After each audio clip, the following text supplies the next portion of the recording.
ever wondered why some women develop diabetes mellitus in pregnancy and others do not? Gestational diabetes can affect all women, but some women are at higher risk than others. Normally, when we eat, our body produces a substance called insulin, and this substance drives glucose or the sugars into cells so that the cells can use this glucose to produce energy for the body use. What happens in pregnancy is that the placenta, which feeds the baby, produces a lot of hormones that makes the blood have higher amount of glucose. In so doing, if the body is not able to produce enough insulin, then this high blood glucose will lead to the person developing gestational diabetes. Other times, the person produces the insulin, but the insulin do not really function to drive this glucose into cells, and so the person will also develop gestational diabetes. Gestational diabetes, like we know, after delivery will tend to go away, but occasionally it will lead to type 2 diabetes in these mothers and also can affect the baby at large. Getting to know whether a pregnant woman has diabetes mellitus in pregnancy or not is a must that must be done by the doctors or the gynae doctor who attends to her. In that around a period of 24 to 28 weeks, a test must be done to either confirm or to isolate people who have diabetes mellitus in pregnancy, because majority of women will not have any symptom at all.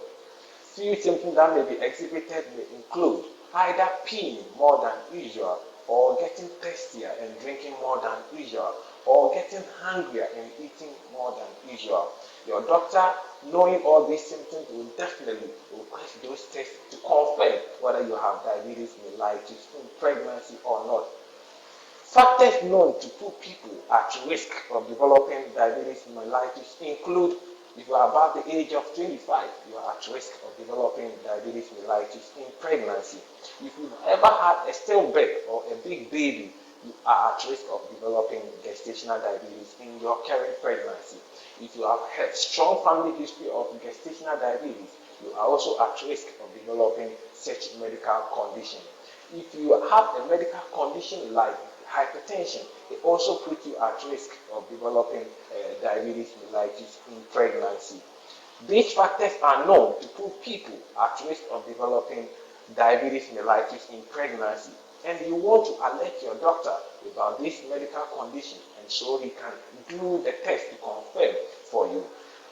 It is better known than not knowing, and so I will encourage every pregnant woman to request for such tests to be done for them. Gestational diabetes or diabetes mellitus in pregnancy is known to happen in the second half of your pregnancy, and so before you get pregnant, you want to remain healthy, or you want to engage in healthy activities to limit or reduce your risk of developing such medical condition. You want to eat a healthy diet and avoid sugary food. You also want to exercise to remain healthy. You also want to lose your weight if you are overweight or obese. It is known that engaging in such practices will reduce your risk of developing diabetes mellitus in pregnancy.